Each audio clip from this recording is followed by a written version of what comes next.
They call it a renovation. I call it a surgical strike on the competition. This is the 2026 NIO ET5. No price hike, but a massive leap in substance. I'm Ava, and today, we aren't just looking at a car, we're analyzing a benchmark. Is this still the king of the electric midsize segment? Let's find out. At first glance, the watchtower sensor layout remains, but the devil is in the details. The 2026 model refines the Air aerodynamics package. We're seeing tighter tolerances in build quality. NIO has clearly matured its manufacturing line. The main story here? The April 2nd update. While the industry is cutting corners to save costs, NIO has doubled down on material integrity. It's an invisible upgrade. You don't see the structural reinforcements, but you feel the rigidity the moment you step near it. Clean proportions, balanced aerodynamics, and a very controlled design language. There are no dramatic changes, and that's intentional. Instead, NIO focused on subtle refinements. Panel alignment feels tighter. Material transitions are more precise. This is not a redesign. It's a quality upgrade. This is where the premium renovation philosophy hits home. We've moved beyond simple luxury. The seat cushions have been re-engineered for better lateral support, addressing one of the few complaints of the previous gen. The Nappa leather integration is now more seamless, and the NVH, noise, vibration, and harshness, damping materials in the door cards have been upgraded.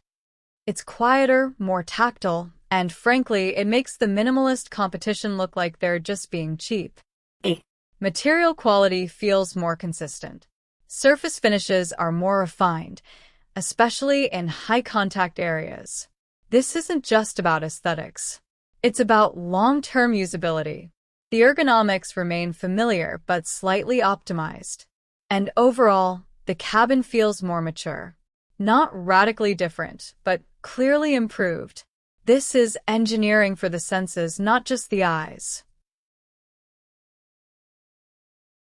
Under the skin, the computing overhead has been optimized. Software responsiveness feels more stable. Transitions are smoother, and the overall experience is more predictable. But the real difference appears on the road. The ET5 doesn't try to feel aggressive. Instead, it focuses on balance. Steering is controlled, not overly sharp. Suspension tuning prioritizes stability over excitement. And on a mountain road, that approach makes sense. Because confidence, not raw performance, defines the driving experience here. The Banyan system is smoother, but the real talk is the driving dynamics.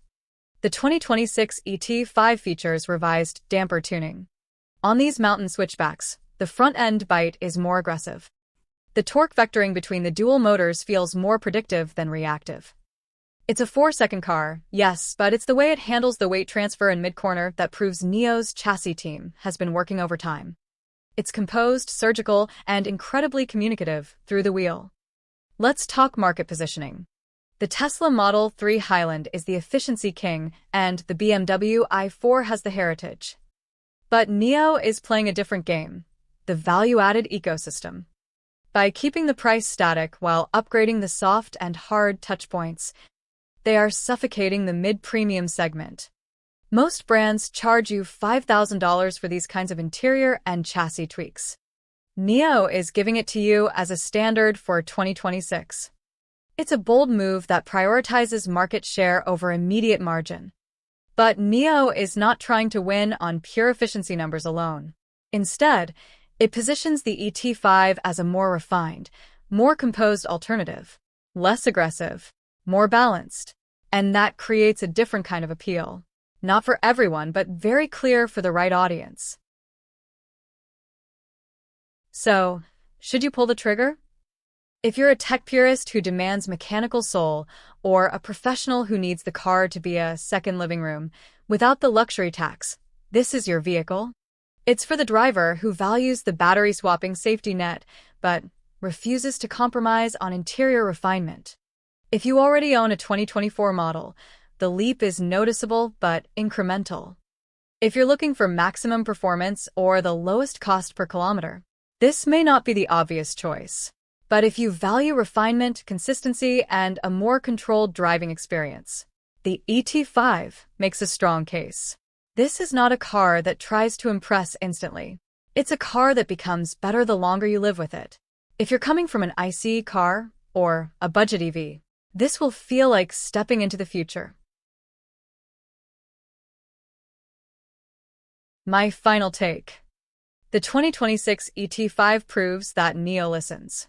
They took the feedback, refined the platform, and stayed disciplined on pricing. The updated NIO ET5 doesn't try to reinvent itself. Instead, it improves where it matters, quietly but effectively. And that approach reflects a certain level of confidence. Because not every update needs to be visible. Some of them just need to be felt. And in that sense, this is a more complete version of an already well-balanced EV. In an era of planned obsolescence, this feels like a car built to stay relevant for years. The ET5 isn't just a sedan anymore, it's a statement of intent. I'm Ava, stay analytical, stay driven, and I'll see you at the next charging station, or better yet, the next power swap station. Don't forget to subscribe. We're just getting started.